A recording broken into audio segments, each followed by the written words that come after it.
Eder. Mech. Pallister. Trieste brucia l'ex OP. Incidente o mano che cancella tracce. Ecco perché tocca il caso Resinovic. L'ex ospedale psichiatrico di San Giovanni è tornato al centro della cronaca. Un incendio è divampato nell'area verde del comprensorio, in una giornata di caldo e vento che rende tutto più fragile. Le fiamme hanno interessato porzioni di vegetazione e sottobosco, con un denso fumo visibile anche da distanza. Interventi rapidi di spegnimento hanno contenuto il fronte, ma il punto è un altro. La mappa del rogo attraversa un luogo che, per Trieste, non è mai un luogo qualsiasi.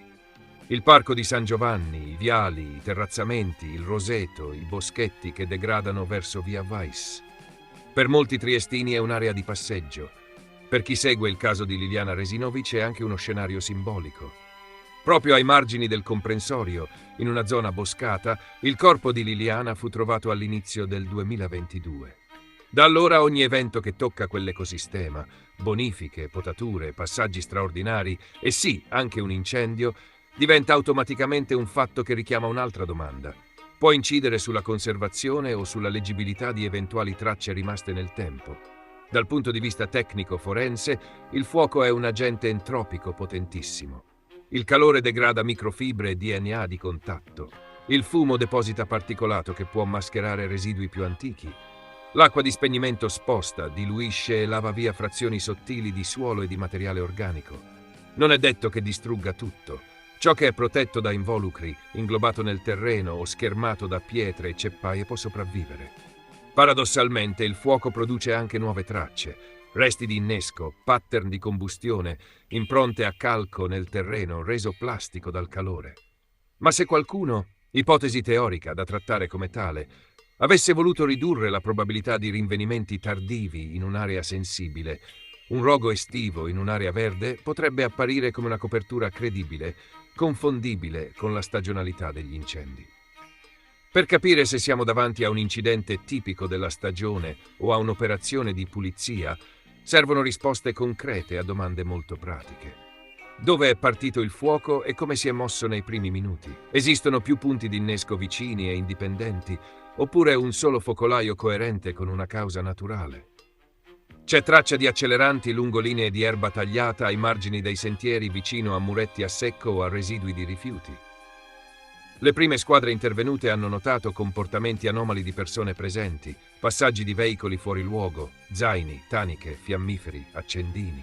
Sono stati repertati indumenti o oggetti non congrui con l'uso ricreativo del parco. E ancora, l'area toccata dalle fiamme coincide anche solo in parte con zone che in passato sono state considerate di interesse rispetto ai percorsi di Liliana. C'è poi un tema di memoria del suolo. Il parco custodisce strati, foglie, aghi, polveri, microplastiche, spore, peli animali, residui di pneumatici, polline.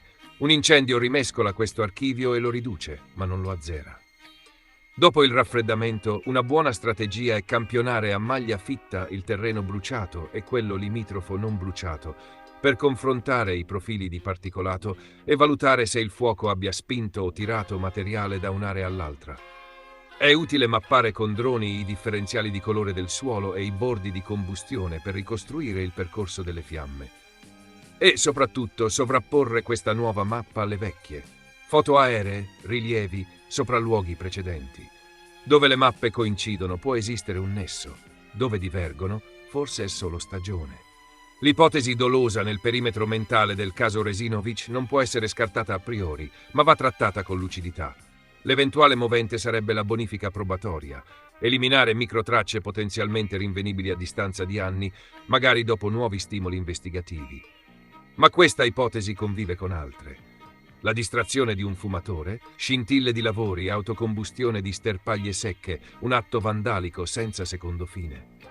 Per trasformare un sospetto in un'indicazione investigativa servono riscontri, un punto di innesco netto, residui di accelerante, testimonianze, telecamere, celle telefoniche, pattern di propagazione incompatibili con le cause naturali. In questa cornice, la cosa più sensata è trattare la zona come scena da preservare, anche se la priorità di sicurezza ha già imposto movimenti e scavi per lo spegnimento.